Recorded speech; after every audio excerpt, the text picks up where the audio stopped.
என்னோட அப்பா சங்கி கிடையாதுங்க, என்னங்க எப்ப பார்த்தாலும் இப்படியே சொல்றீங்கன்னு ஐஸ்வர்யா ரஜினிகாந்த் ரொம்ப எமோஷனலா பேசியிருக்காங்க. ரஜினிகாந்த் சங்கி கிடையாது, என்னோட அப்பாவை சங்கின்னு சொல்லும் போது கோவம் தான் வரும்னு இப்போ ஐஸ்வர்யா ஷேர் பண்ணிருக்காங்க.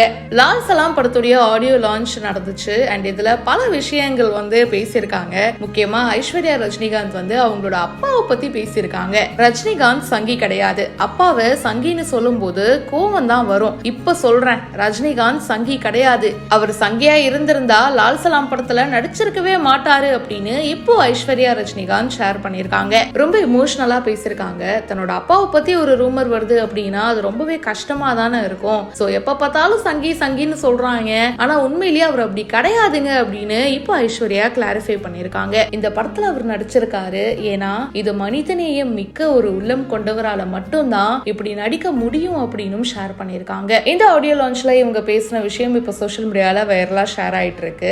லால் சலாம் படத்துல பாத்தீங்கன்னா ரஜினி சார் ஒரு முக்கியமான ரோல்ல நடிக்கிறாரு. ஐஸ்வர்யாவுடைய டைரக்ஷன்ல வரப்போற இந்த படத்துக்கு எக்கச்சக்கமான எக்ஸ்பெக்டேஷனும் இருக்கு. ஏஆர் ரஹ்மான் சாரோட மியூசிக்ல இந்த படம் சூப்பரா ரெடி ஆயிருக்கு. அண்ட் ஐஸ்வர்யா பேசின இந்த விஷயத்தை பத்தி உங்களுடைய கருத்துக்களை கீழே கமெண்ட் பாக்ஸ்ல மறக்காம மென்ஷன் பண்ணுங்க. மேலும் பல செய்திகள் பிஹைண்ட் நோட்ஸ்ல வந்துட்டே இருக்கு, இப்பவே ஃபாலோ பண்ணுங்க.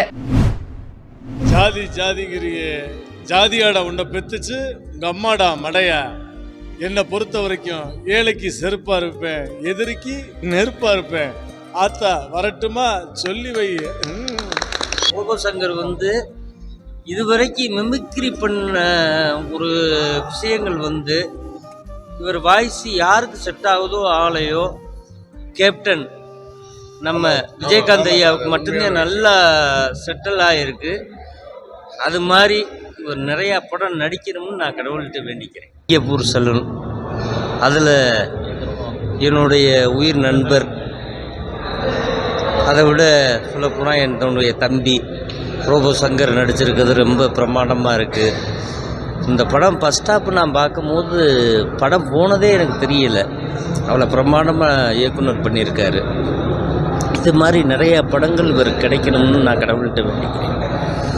முக்கியமாக ஏன்னா இன்னைக்கு வந்த கூட்டம் என்னைக்கு வரணும், எல்லா நடிகர்களுக்கும் வரணும்னு நான் கடவுள்கிட்ட வேண்டிக்கிறேன். அதே மாதிரி எல்லாருமே ஜெயிக்கணும், ஜெயிச்சு வாழணும்னு நான் கடவுள்கிட்ட வேண்டிக்கிறேன். பத்திரிக்கைக்கார நண்பர்களுக்கும் அதே மாதிரி டிவிக்கார நண்பர்களுக்கும் நீங்கள் இதை கொண்டு போய் சேர்க்க போகிறீங்க.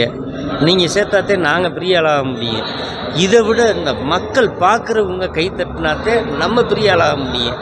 இதே மாதிரி இன்னும் ஒரு 100 நாளைக்கு இந்த படம் ஓடணும்னு நான் கடவுள்கிட்ட வேண்டிக்கிறேன்.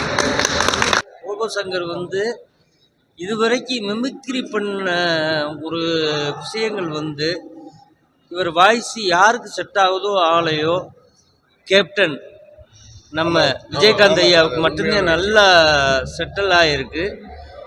அது மாதிரி இவர் நிறையா படம் நடிக்கணும்னு நான் கடவுள்கிட்ட வேண்டிக்கிறேன்.